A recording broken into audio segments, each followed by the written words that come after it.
Hey, Shalom, Kahala Yahweh Bahashem, Yahushai Bahashir Kakadash. Double honors to the apostles, elders, and bishops of Great Millstone. Salutations to all my fellow laborers doing this work in truth and sincerity, risking their lives to do so.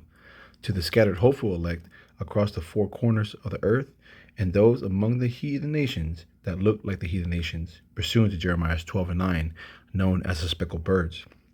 I am disciple of Parium, a follower of Great Millstone, coming to you with a lesson in truth and sincerity. And may this lesson come upon fruitful ground and not stony ground. So this lesson is going to go into, I'm going to title this "The Conquest of the Land: A Cut to Black-Only Israelites." In case you're wondering who that picture is, it's William Saunders Crowdy. I just kind of found this picture of somebody looking perplexed and asking the question, but, because that's what's going to happen after they go through this lesson and get confounded. All right, so basically going into it's like, again, it's a cut to the black only Hebrew Israelites. All right, so first I want to start off in Deuteronomy chapter 7, and I want to go into verse 3 because this is what they bring out all the time, and then they don't ever go into verse 4 and 5. It says, "Neither shalt thou make marriages with them." Going to talk about the other heathen nations, right? That you shouldn't marry the other heathen nations. "Thy daughters and thou shalt not give unto his son, nor his daughter shalt thou take unto thy son." You read that, you're like, oh, okay. So let's go to verse 4, because now we got to deal with how do you, if you come across these nations, and Jake gonna be with the other women, how do you deal with that? Okay. It says, "For they will turn away thy son from following me, that they may serve other gods. So will the anger of the Lord Yahweh Shai be kindled against you and destroy thee suddenly." Here's the point. "But thus shall ye deal with them. All right, ye shall destroy their altars and break down their images and cut down their groves and burn their graven images with fire." All right, so I'll read that in NLT. He says, "You must break down their pagan altars," or actually, Salaki, this is what you must do. You must break down their pagan altars and shatter their sacred pillars, cut down their Asherah poles, and burn their idols. All right. And basically, again, that goes into the law of conquest of the land. All right. So I'm going to see where they get this from. Okay. So now let's go to Exodus 23.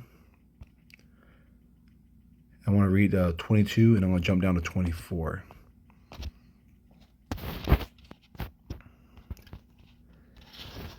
First, Exodus 23 and 22. "But if thou shalt indeed obey his voice and do all that I speak, then I will be an enemy unto thine enemies, and an adversary unto thine adversaries." Verse 24.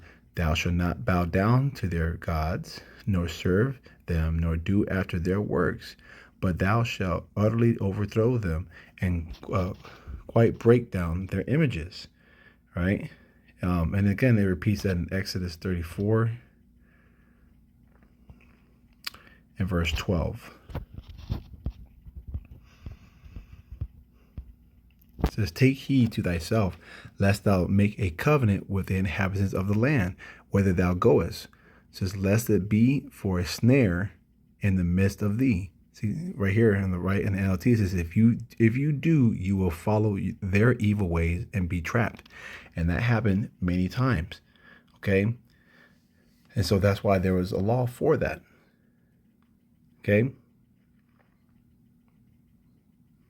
Now,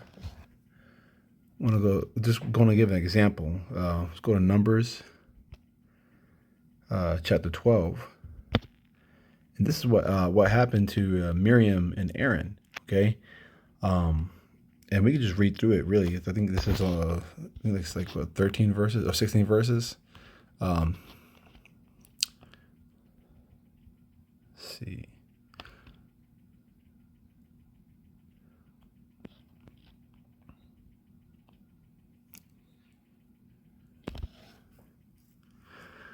let's read. Start off. Read verse 6. It says, and because Moses had a Cushite wife, Ethiopian wife, and Miriam and Aaron, or they're murmuring, talking some bullshit about it, and see what the Lord did. Okay, and this is what he said. Verse 6 is, and he said, "Hear now my words. If there be a prophet among you, I the Lord will make myself known unto him in a vision, and I will speak unto him in a dream. My servant Moses is not so, who is faithful in all mine house." Well, it says, "See, in all my house, he is the one that I trust." I see. Verse 8, "With him will I speak mouth to mouth, even apparently, and not in dark speeches." So making it plain upon tables that he may understand. "And the similitude of the Lord Yahweh Shai shall behold. Wherefore, then were ye not afraid to speak against my servant Moses? And the Lord Yahweh Shai was kindled with them, and he departed. And a cloud departed off from the tabernacle, and behold, Miriam became leprous, white as snow. And Aaron looked upon Miriam, and behold, she was leprous." All right, and that's leprosy. All right, her skin, they were darker skin. All right, and Lord basically made her leprous and turned, she was turned white as snow. I mean, it's plain. All right.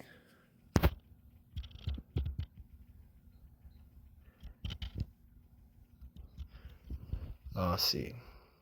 So basically, I just kind of want to, if you don't exert righteous dominance in these cultures, then then the women dominate. And this is essentially a guideline for how we dealt with other nations while we were sovereign under a righteous vibration.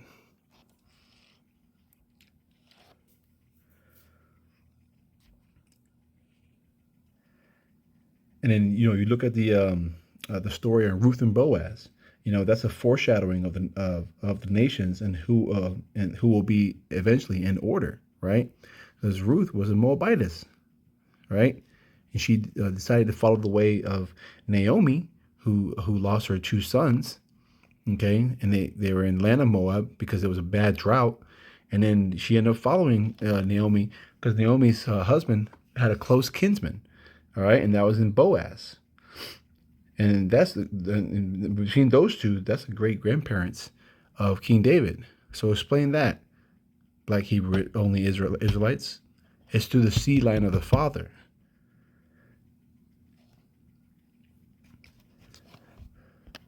And you can see that in let's see, Ruth chapter 2 and 1.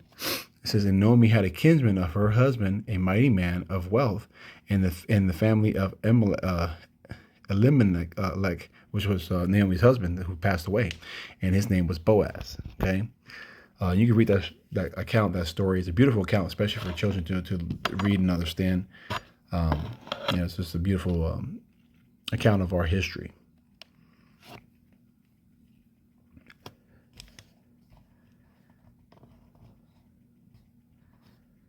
So now I want to go to Ezekiel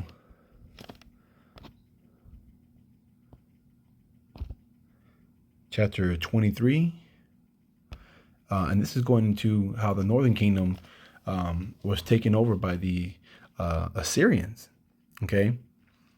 And the southern kingdom ended up getting judged as well. But I just wanted to read into this account right here. It says Ezekiel 23, verses 4.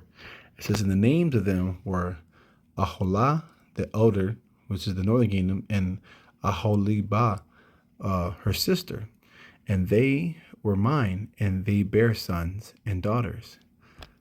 This were the names: Samaria is Aholah, and Jerusalem Aholibah." Okay. Let's see. And basically, they were adulterous with Assyria. Um, I believe verse 4, it says, Ohalah goes into, it says, "Her own tent, adulteress, was Assyria, played the harlot," right? And then the other one was a woman of the other is like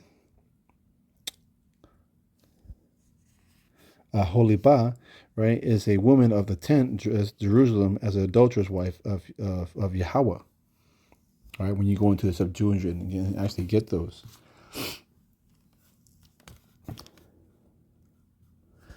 So let's go to verse 5.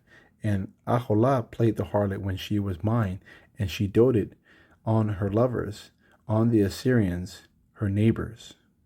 All right. And then I actually want to get this account right here in nope.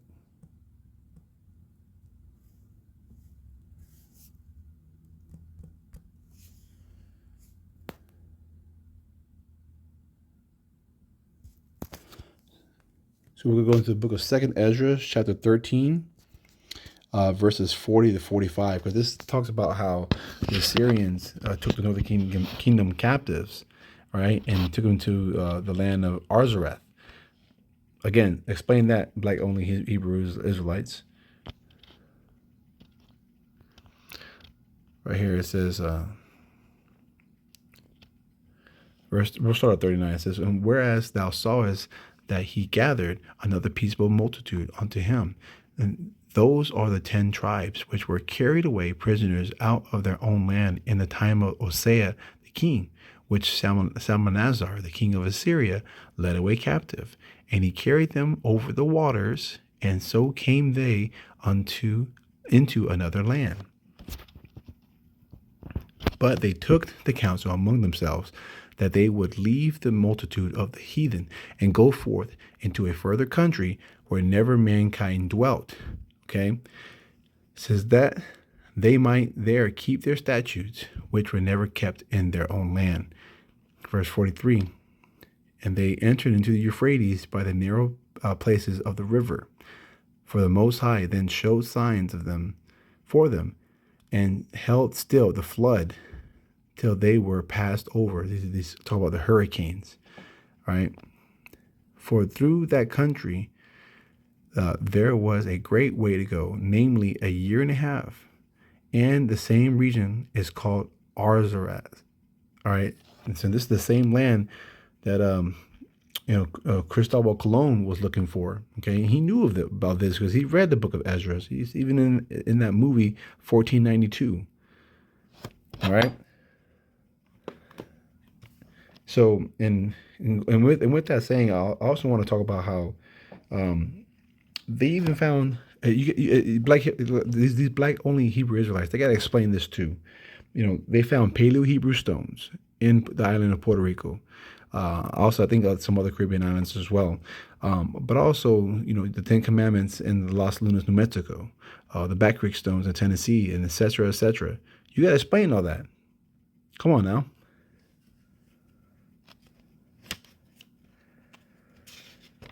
All right.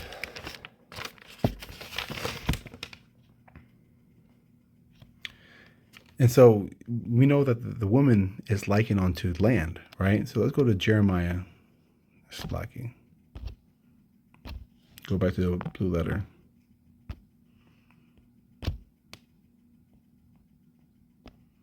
Chapter 3, verse 1. It says, the polluted land. They say, if a man put away his wife, and she go from him, and become another man's, shall he return unto her? So this is really kind of twofold, okay? This is, going into the whoredom, adulterous wife, but also how Israel played the whoredom of an adulterous wife, okay? So this adulterous wife, for example, she could go on to another man from that's not an Israelite and get polluted that way, okay? She's under a different vibration. And the man's not going to go back to that. It says right here, it says, shall he return unto her again? Shall not the land be greatly polluted? But thou hast played the harlot with many lovers.